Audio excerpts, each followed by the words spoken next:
You're listening to WBHM Digital Broadcasting, the best in paranormal talk, only on Paranormal Experience Radio, broadcasting live out of Birmingham, Alabama.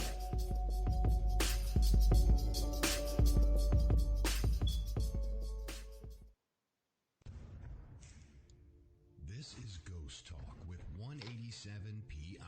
Sit back and prepare yourselves for an adventure into the paranormal world with host Shelley Robertson and 187 PI research team. Ghost Talk is broadcasting live from Ohio's most haunted jail.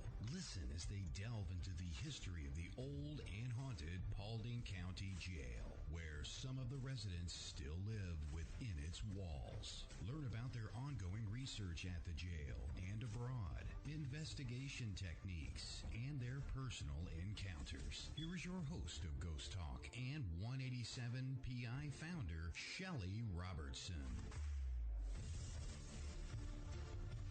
Good evening, everyone. Welcome to Ghost Talk Radio. I have a fantastic and interesting show planned for you tonight.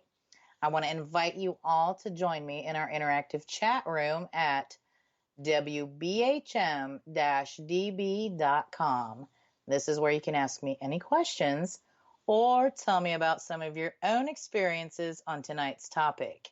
I am going to be telling everyone about ghostly tales of some of the most haunted cemeteries and some of the stories that made the legends come to life. I must mention, however, many of these places are real locations that one could go visit. And while many cemeteries are accessible during the day, many are not at night. So please get proper permissions before visiting any of these locations I mention on tonight's show, as trespassing can get you arrested and carry a hefty fine. So I guess let's just get started. There are so many reported haunted cemeteries all across the globe, and some people say cemeteries cannot be haunted. However, I personally beg to differ. One must consider various factors, such as, for example, let's take a look at just how old the land is. There may have been a settlement on the land prior to the cemetery being built, and it could have an attachment of someone way before the cemetery came to be. Now, I personally have found places that were haunted right out in the middle of nowhere and along roadways and fields and wooded areas that have no buildings on them at all. So I believe sometimes the land itself can be haunted for one reason or another. Maybe someone died and was buried, in a location and nobody knew about it prior to the cemetery being built. Or you could have someone who, let's say a loved one died and someone's still living, visited the cemetery on a regular basis. So who's to say this person isn't still in death visiting the grave of their loved one? Now, ghosts or spirits of deceased people are often attached to an item or a location or even a person who was very important to them while they were living. So to me, this makes some sense. Now, I do have a few cemeteries that I have found to be very haunted. I can say, however, during one such cemetery visit, my team and I were doing an EVP session, and we found that one of the ghosts from the jail did in fact follow us to the cemetery, which kind of validated for us that ghosts can follow you from one location to another. We found that quite amazing. Now, let's get into some of the most reported haunted cemeteries. For everyone listening tonight, I have included a photo album of these places, and they are posted on our Ghost Talk Radio Facebook page. Just go to Facebook, type in Ghost Talk Radio in your search feature, and we'll pop right up. You can click on the photos and browse the locations. Also, while you're there, click the like button so you can stay up to date with our shows. Now, while some people find cemeteries to be creepy or even scary, I personally do not. I rather enjoy visiting cemeteries and looking at some of the amazing ornate monuments and statues. For me, cemeteries are a peaceful and calming place. And I like to look at the different graves, and sometimes it comes to me maybe why they were even, died in the first place. So we're going to start off with a few from Ohio, that's my home state. The first one up is Lakeview Cemetery in Cleveland, Ohio. This cemetery is home to more than 100,000 graves, and it occupies 285 acres. Many notable individuals are buried here, including John D. Rockefeller, James A. Garfield, and Eliot Ness, who modernized Cleveland's police force, but he was unable to catch the infamous torso killer. That was a big case back in his time. Now, what I find really amazing in this particular cemetery is the Hasserat Angel. It's a very famous statue in this graveyard for its eerie representation of the angel of death victorious. Now, an interesting haunting that is associated with this cemetery is that it is the burial place of James Garfield, who was our 20th president of the United States. Okay, well, the story goes that he was fascinated with some of the paranormal himself, and he would regularly participate in seances to talk to his dead father while he was in office. Now, he even predicted his own death. He was shot by an insane madman in July 1881, and that was only 4 months after having been sworn in. Garfield was also reported to have identified the killer and the method of his murder beforehand. More puzzling to doctors back in his time was that after he was shot, he lingered for about 2.5 months before he passed on. And some say that Garfield's spirit had already left his body and started wandering. It has been reported that the wandering continues even to this day. Some say that he may even still visit with John Rockefeller. So I find that kind of amazing. Now, and I'll tell you what, the next one in Ohio is of Mount Union Pleasant Valley Cemetery. It is estimated that there are over 250 burials at Mount Pleasant Valley Cemetery. This is near Chillicothe. And most of the graves are from the early pioneers of Ross County, and at least 3 are even from the Revolutionary War, and 6 are from the War of 1812.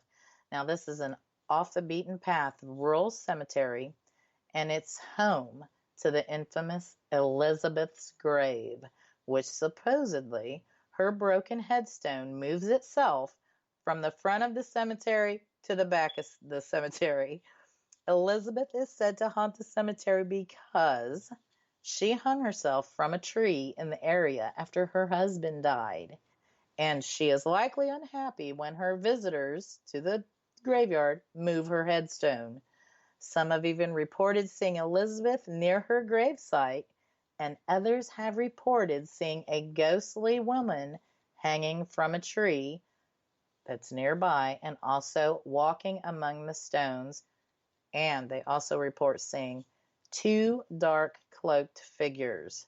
So that is definitely one that I would like to check out. But of course, I would need permission since it is like a family cemetery now. There's another one in Dayton, Ohio. It's called Woodland Cemetery. Now, Woodland Cemetery is one of the oldest garden cemeteries in the United States, and it was founded in 1841. The cemetery grounds are comprised of 200 acres of rolling hills, trees, and 165 specimens of native Midwestern plants. Woodland is on the National Register of Historic Places, and its Victorian section received its own historic designation as a historic district in 2011. Now, this graveyard also serves as a resting place for several notable individuals, such as Orville and Wilbur Wright, and we all know who those are. And they close to the graveyard's entrance, this is really interesting. There is a distinct grave marker, and it's a statue of a little boy. And it's the grave of Johnny Morehouse. Now, according to legend, this monument is haunted by the little 5-year-old boy because he fell into the Miami Erie Canal and he froze to death. Now, his dog tried to pull him out of the Erie Canal at the time, but was unsuccessful. So after little Johnny was buried, the dog is said to have frequently visited and laid by Johnny's graveside. Now, consequently, when the faithful dog died, a special stone was then carved and added to the monument to commemorate the dog's devotion. Now, today, some people say they see Johnny and his dog wandering through the cemetery after hours, in the middle of the night. There have also been several reports that folks have seen a little girl sitting on top of a gravestone swinging her feet, and folks have reportedly said hello to her, and she has said hello back. And then all of a sudden, the little girl will hop off of the gravestone and take off running and just vanish, disappear. Some have seen her playing in the cemetery. That's quite amazing because they say that she looks pretty solid. And at first glance, they think she's real, but then she just vanishes. Up next, we have Spring Grove Cemetery, and this is in Cincinnati, Ohio.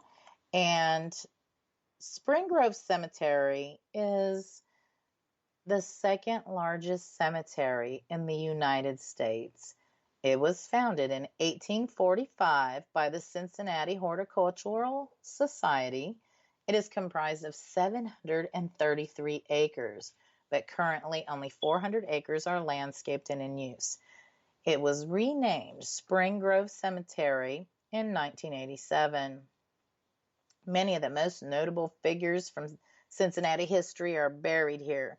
Now, some remain a bit restless in this scenic garden of paradise. It seems that the Norman Chapel, which is located just inside the main gates, it's rumored to be haunted.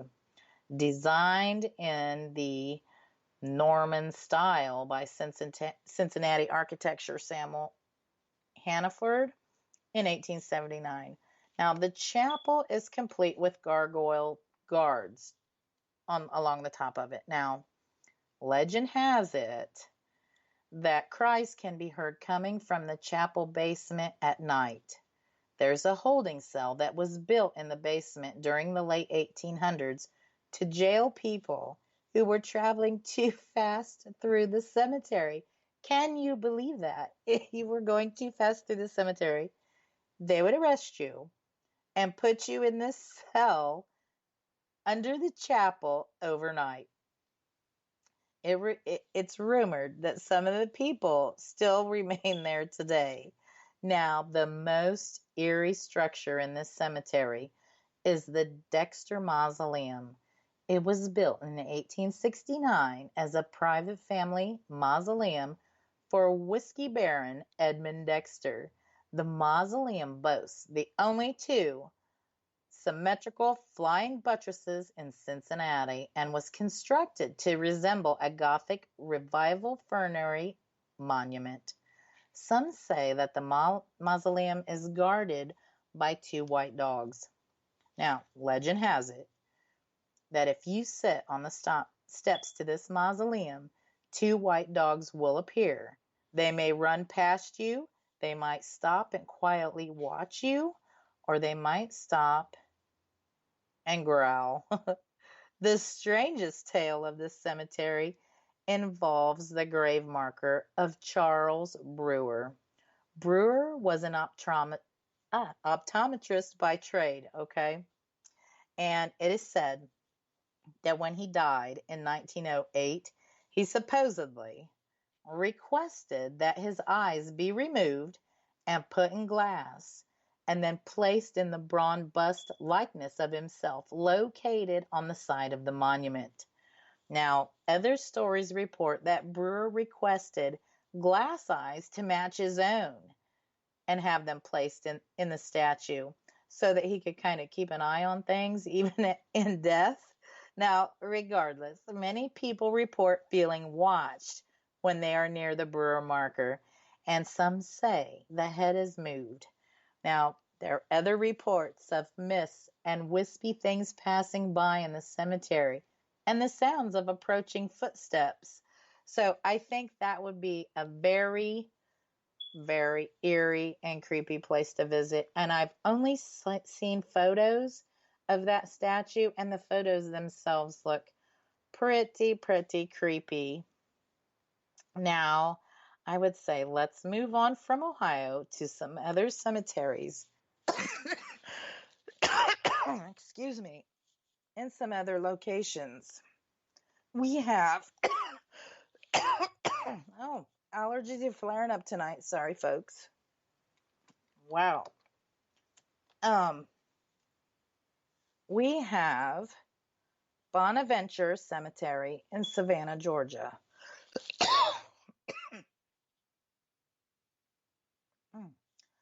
Bonaventure Cemetery is a public cemetery located on a scenic bluff of the Wilmington River east of Savannah, Georgia.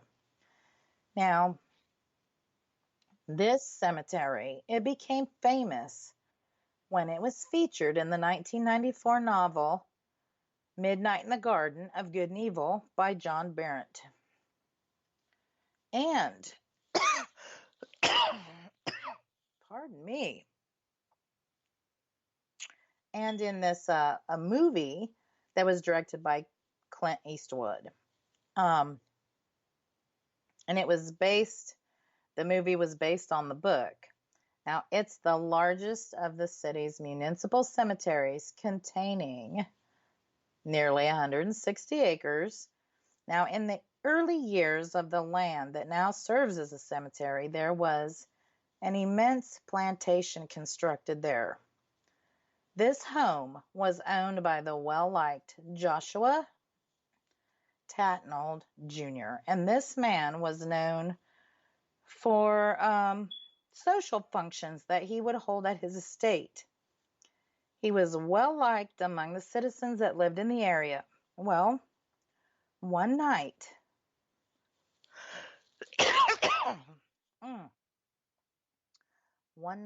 the immense mansion caught fire.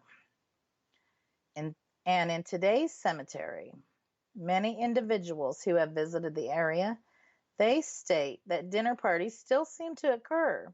Individuals can hear the voices of people socializing and having a good time.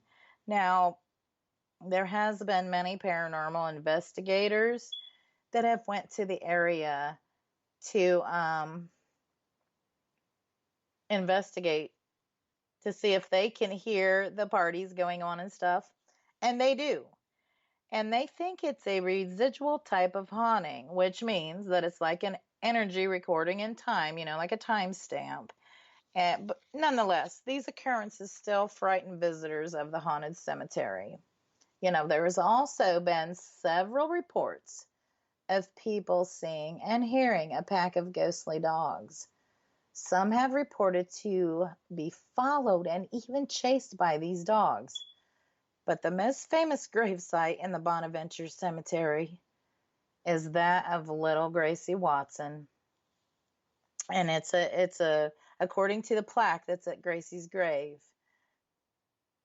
She's a beautiful and charming little girl, and she died of pneumonia at the age of 6 in 1889. Legend has it that Gracie now haunts the striking statue that was carved in her honor using a photograph. And so this statue looks just like her. Many visitors leave coins and toys at Gracie's grave, and some say the little girl cries whenever somebody removes any of the trinkets. Now, others say tears of blood flow from the statue's eyes. Some report that in the cold of winter, when the moon is full, Her cheeks are warm on the statue. Bonaventure officials, they have fenced off Gracie's grave to protect it from visitors' grasping hands because her nose has been kind of chipped at some point in the past. But of course, some say that they put the fence around to contain her playful spirit. Now, I do have a picture of this grave monument on our Ghost Talk Facebook page, and it's just a very beautiful monument there they have of Gracie. Now, moving on to Bachelor's Grove Cemetery. This is in Bremen Township, Illinois. It's actually an abandoned cemetery, and it's at the south side of Chicago. Now, the land that surrounds Bachelor's Grove Cemetery was originally settled by English homesteaders.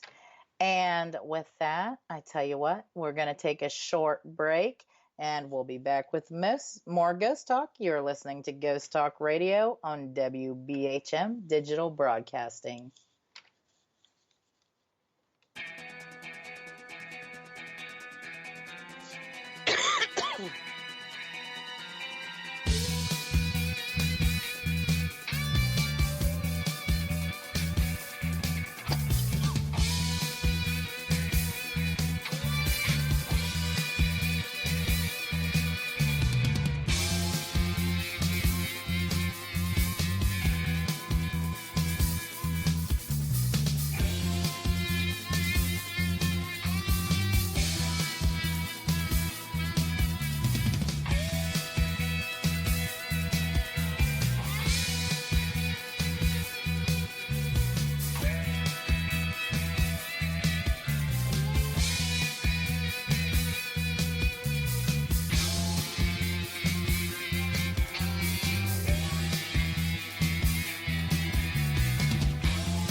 Listening to WBHM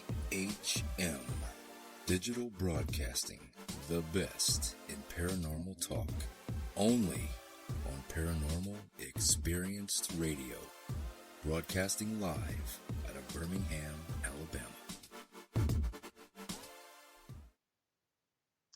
23 minutes past the hour. Welcome back to Ghost Talk Radio with me as your host, Shelly Robertson. If you just tuned in, I invite you all to join us at chat at WBHM-DB.com, where you can ask me any questions you may have, and you can also tell me a little bit of your experiences with haunted cemeteries. If you missed the first part of the show, no worries. You can catch the show archive on Spreaker, Google Play, and iTunes at your leisure.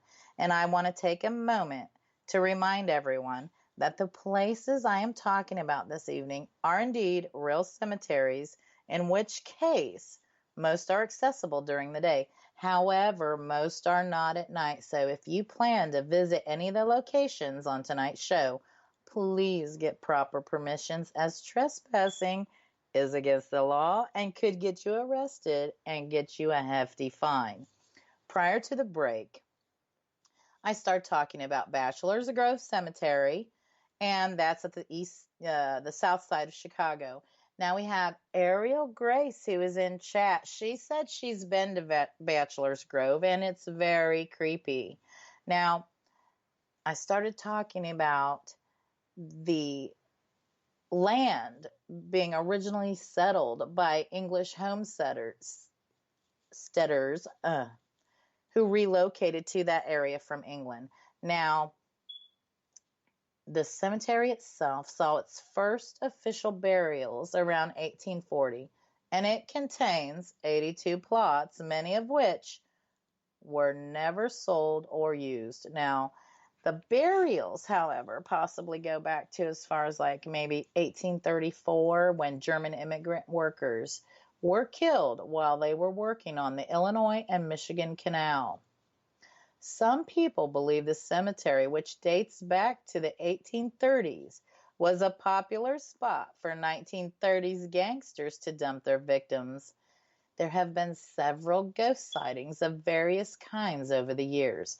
Now, the most common of the reported phenomenon at the site, it typically involves floating orbs of light over tombstones and near collisions with a phantom vehicle. It's like people report seeing a vehicle and almost hitting it, and then it disappears. Now, others claim to have seen various residents of the cemetery walking around at night, including very upset gangsters. Now, I think that would be quite a sight to see ghostly gangsters walking through the cemetery. But there was also a photo of a woman sitting on a grave, and the notable photograph, it ran in the Chicago Sun-Times.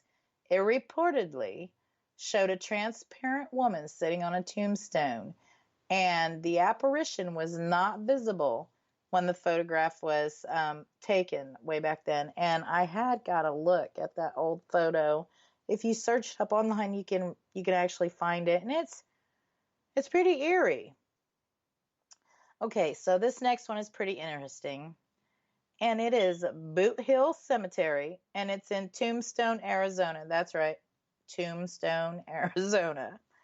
Now, it's actually a ghost town cemetery and the resting place of some of the most notorious outlaws of the Wild West, okay? Boot Hill Cemetery was established in Tombstone, Arizona around 1879. It was closed in 1884 when a new cemetery was opened.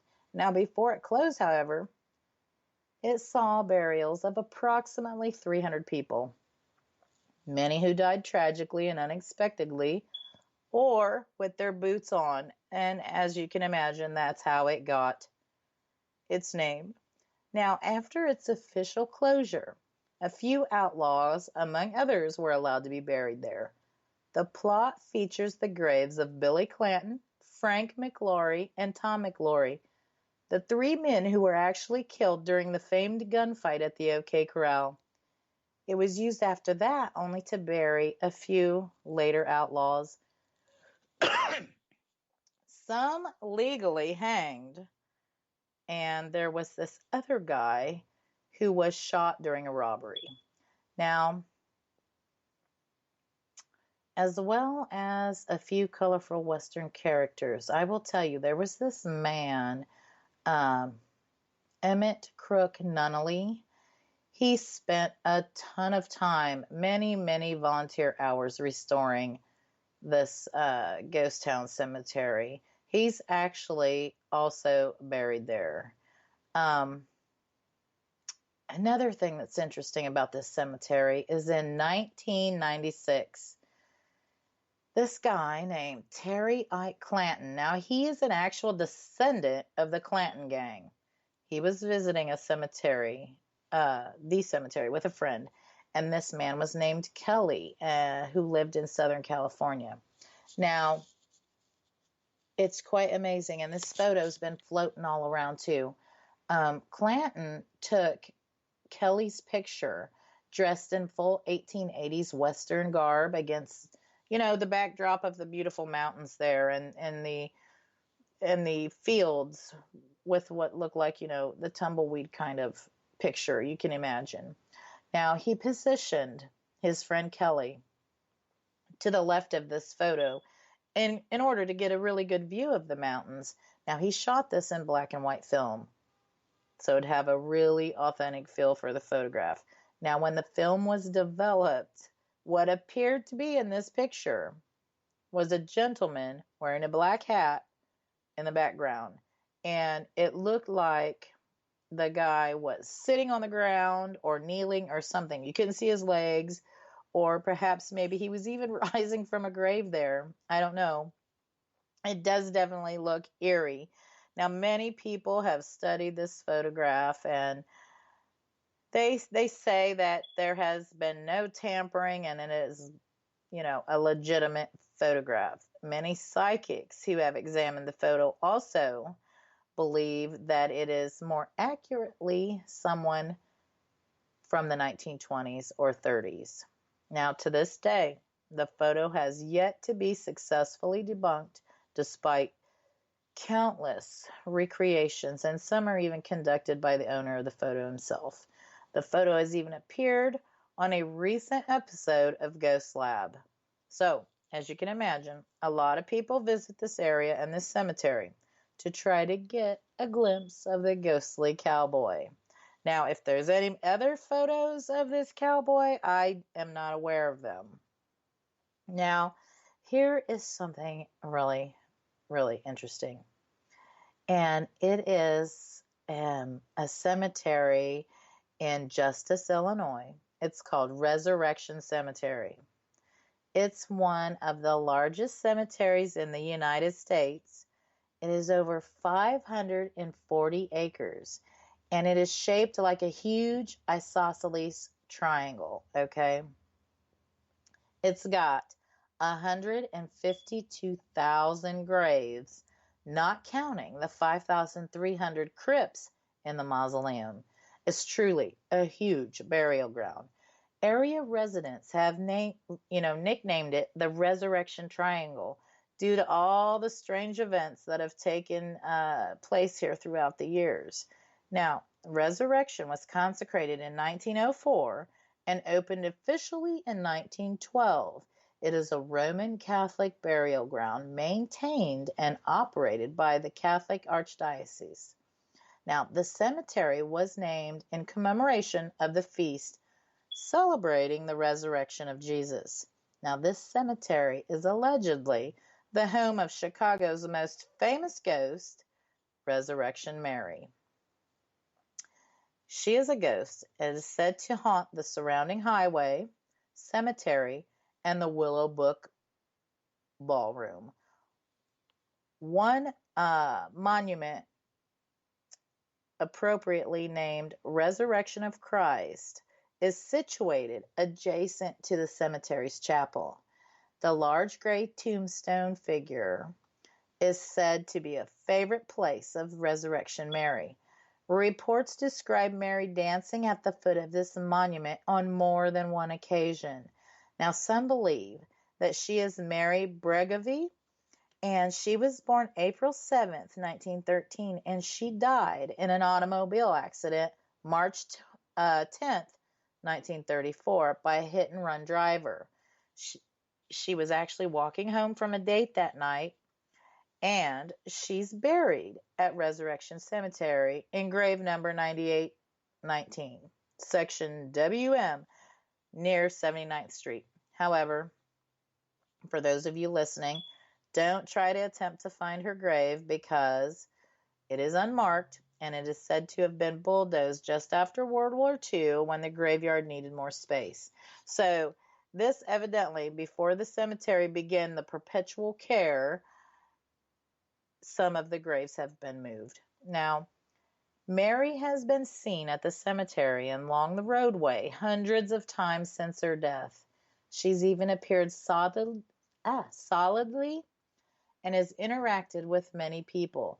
She is frequently found hitchhiking along the road, and she asks for rides to the cemetery. And there had been somebody who thought they picked a lady up, and it was a taxi, and he took her down by the cemetery, and when she got out of the car, she vanished. So how crazy is that? And that story was actually ran in the newspaper back in that time. It has also been reported that the last weekend in August 1980, it was between a Friday night and a Sunday morning, Mary was seen by dozens of people, like a lot of people. Many who called the Police Department to report that they had seen her.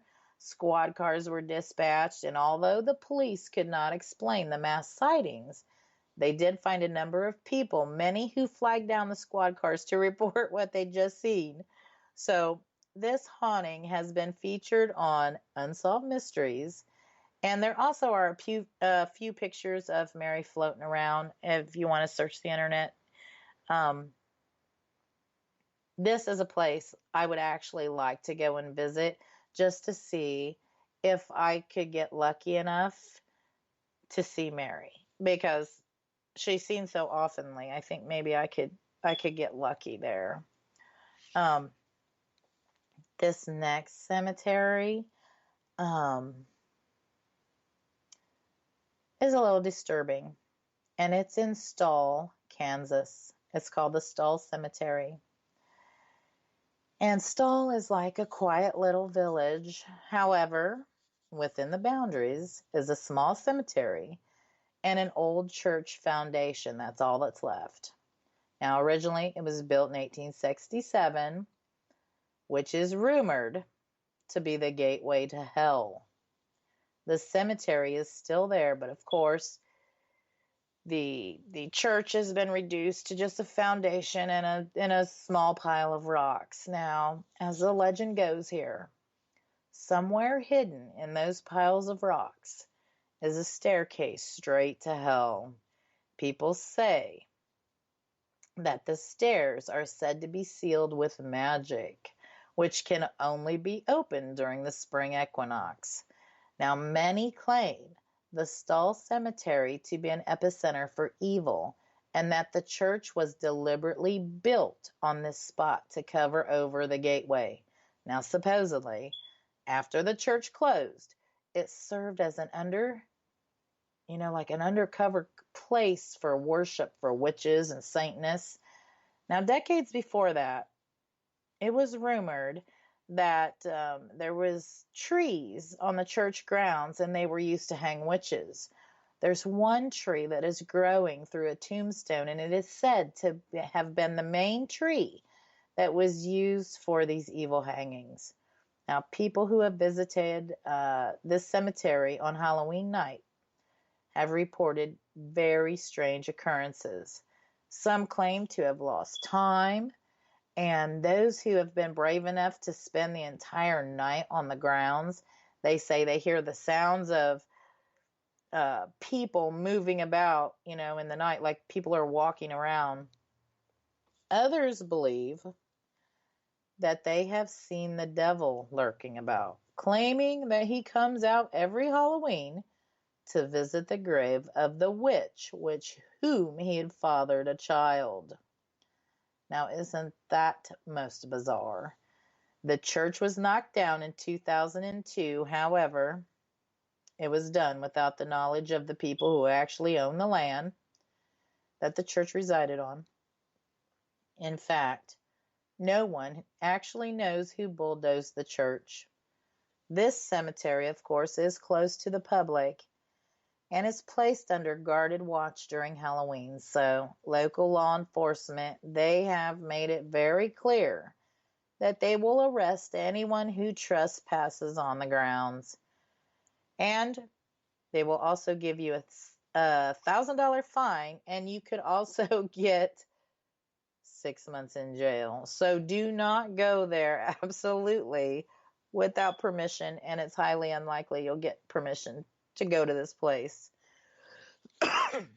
I'm not even so sure, as evil as everyone says it is, I'm not even so sure I would want to go to that one. That one sounds a little too spooky to take my chances with. This next one, however, is Westminster Presbyterian Church Cemetery, and it's in Baltimore, Maryland. This graveyard was established in January 1787 by the First Presbyterian Church of Baltimore. It's the resting place of Edgar Allan Poe. Now, I would like to visit his grave myself. Also, his wife, and his grandfather, as well as 24 generals and 8 congressmen, are also buried there. There are hundreds of men who had served in the Revolutionary War and in the War of 1812 buried there as well. In 1850, it was about this time that local residents became concerned about the deterioration of the cemetery. Vagrants were taking shelter under the arches, and it led to the arches being cement enclosed. Now, during the Civil War, the Union Army took over the grounds there. They stored their weapons in the tombs and vaults. So another problem during the mid-19th century was that the cemetery was located close to Davidge Hall. Now, what's Davidge Hall? Well, this was where the local medical students, they learned their trade by dissecting corpses. I guess one time, 2 medical students were caught covertly removing bodies to take back to Davidge Hall. Now, as they were caught, all the commotion raised a crowd. The mob, hanged one of the students from a nearby streetlight. And then as the 20th century dawned, things declined further. The cemetery was often robbed by vandals looking for jewelry. And then after World War II, the neighborhood became, changing, and the Presbyterians worshiped somewhere else. So local kids began using the cemetery as a playground. There's this one minister, and he reported seeing children running around with skulls on the end of broomsticks. Now, how morbid is that? Now, these spirits, they might be wondering because so many of the bodies have been moved, and there is doubt that Edgar Allan Poe is actually in his grave. There was a lost plot of Revolutionary War soldiers that was discovered to have been moved to a vault under one of the walkways. Now, legend also has it that this is home of the Screaming Skull. Supposedly, a minister was murdered, and every night at a certain time, his skull would be skinned screaming. The screaming continued until eventually somebody dug up the body, gagged the skull, and then encased it in a concrete block, and it's located next to the gravestone. Locals say you can still hear sometimes the skull's muffled screams through the concrete block. Now, I find that very interesting. People visiting the grounds have heard mysterious footsteps and seen hazy figures and mists, and most frequently seen a spirit of Lucia Watson Taylor. When she died in 1816, she was 16 years old. She has been seen kneeling in prayer by her own grave, all dressed in white. 3 different caretakers quit their jobs after seeing her ghost. Now, many psychics and ghost hunters have visited or spent the night in the church there. They all confirm that calm, peaceful spirits inhabit the burial ground. Bizarre indeed, my friends. Bizarre indeed. And with that, we will be back with more Ghost Talk after this short break. You are listening to Ghost Talk Radio on WBHM Digital Broadcasting out of Birmingham, Alabama.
listening to WBHM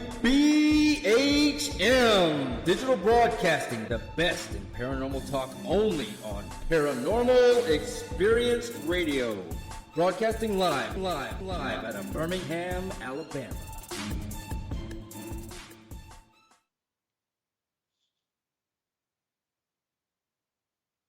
Forty-seven minutes past the hour. You are listening to Ghost Talk Radio with me as your host, Shelly Robertson.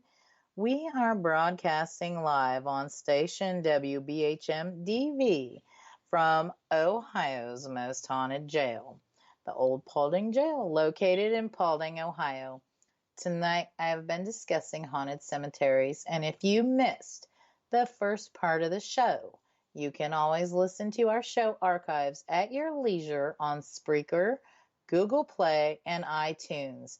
We will post all the archives on our Ghost Talk Radio Facebook page. Just go to Facebook, type in the search feature, Ghost Talk Radio, and we will pop right up. Now, before the break, I was talking about this crazy cemetery that got the bodies dug up and about a screaming corpse. But I will tell you another one. We're going to jump across the pond real quick here. And there's some other places in other countries that I find just amazingly interesting. And one is the Highgate Cemetery in London, England. Highgate Cemetery, it opened in 1839 and is the final resting place for many famed people, and one being Karl Marx. Highgate Cemetery is located in North London, England. The original author of Dracula, Bram Stoker, is said to have been inspired by the creepiness of Highgate Cemetery while he was writing. This cemetery is 37 acres and inhabits London's woodland. There are approximately 170,000 people buried in around 53,000 graves across the West Cemetery and the East Cemetery at Highgate. Now, Highgate Cemetery is notable both for some of the people buried there, as well as its de facto status as a nature reserve. The West Cemetery is designated Grade 2 on the Register of Historic Parks and Gardens. Now, Highgate Cemetery is known for its ghosts and strange happenings. It's home to the Highgate vampire. I know that sounds crazy, but this phantom is said to be 7 foot tall, dark, and have piercing eyes, and wears a long black coat and top hat. He is said to often vanish into thin air. Then there were other reports of a red-eyed ghoul, and he peers through the graveyard gates at the main entrance. It is also said that folks' cars will break down for no explanations.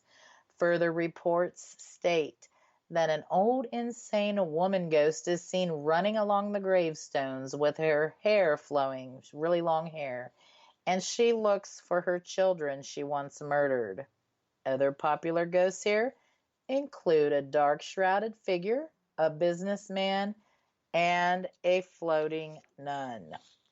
Very, very interesting. So I'm not sure if I believe all of those. There might be some hauntings there. Then there is Greyfriars Cemetery in Edinburgh, Scotland. Now, this cemetery is directly behind a pub, and you'll find it's one of Edinburgh's most haunted locations in all of Scotland. The Greyfriars Cemetery is in there is a restless spirit by the name of Bluendy, and he haunts one of Scotland's cemeteries. Now, this guy's name was actually George Mackenzie Bluendy. Now, he was buried there in 1861, and it is said that he is a violent poltergeist. It is said that the Mackenzie poltergeist causes bruising, bites, and even cuts on people who come in contact with him. So I guess he would be a little frightening. Then we have La Noria Cemetery, and it's in Chile. La Noria is an abandoned mining town with a horrific history revolving around forced labor and slavery abuse. This graveyard consists of open graves and exposed bones. Now, eyewitnesses have reported that when the sun goes down here, the dead rise from their graves and begin walking towards the abandoned mining town. Now, that is something I would like to witness. Locals of Chile have also reported seeing children inside the abandoned schools as if they were still attending classes. How fascinating is that? So it would be kind of like witnessing, you think of a zombie apocalypse, but it wouldn't really be a zombies. It would be a ghost, like a ghost apocalypse. How awesome would it be to witness something like that? Let's go back a little bit to Ohio, and I'm going to talk about, for a couple of moments, one last cemetery.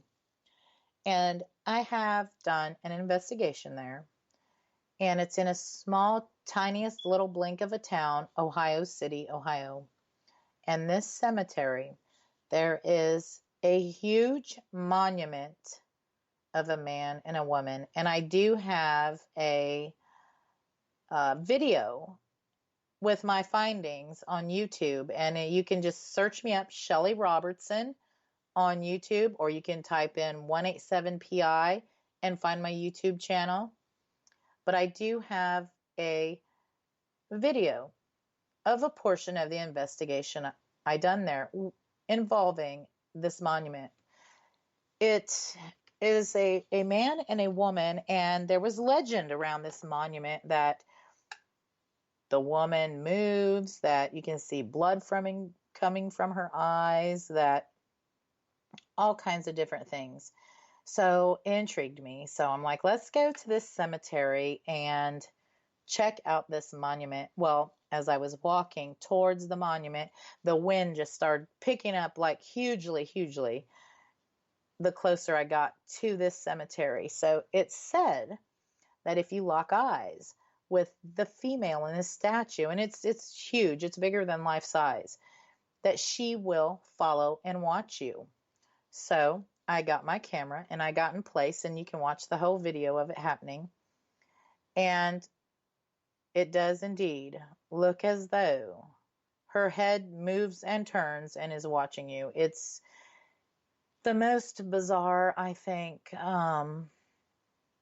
video that I think I've ever shot. And it's not been tampered, altered, nothing. But if you want to get a look at that, it's, I think, one of the most bizarre and creepy videos I have ever done. Now, at this time, I want to take a moment to talk about what we have going on here at the jail for the month of July. First of all, I want to thank everyone who came to the historic tours here at the jail a little over a week ago during John Paulding Days. It was a great success, and I'm thankful for all the help with my team and Kim Sutton of the Paulding Historical Society. She was such a big help in organizing and getting the historic tours going. She did a lot of promotion. She printed up the pamphlets, and oh my gosh, she is an amazing lady, and I want to say thank you for that. Now, this past weekend, we had a ghost hunt, and it turned out really great. And our next actual ghost hunt is not in July, but it's in August 3rd and 4th. And it's a ghost hunt weekends, ghost hunting event. And Ghost Hunt Weekends is one of the largest paranormal event companies in the United States with an office in the UK. It is owned and operated by Chad and Stacy Morin, and they are just fantastic people. They put on and organize some of the most fantastic events at some of the most haunted locations. So if you want to get a chance to attend a Ghost Hunt Weekends ghost hunting event, which is a public event at the jail, just go to ghosthuntweekends.com and click on the Old Paulding Jail. There's only a few remaining dates for the rest of the ghost hunting season available at the jail. So if you want to get a chance to do that, you might want to go ahead and reserve your spot. Now, we do have a very special investigation coming up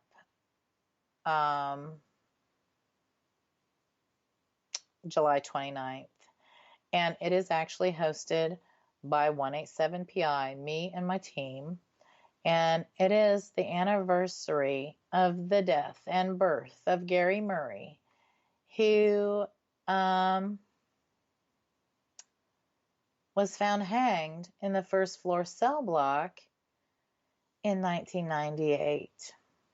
So it wasn't only his death, but it was also his birthday. Every year during this time is when Gary shows up and he communicates with us. And each year we find out a little bit more about what happened back on that tragic day.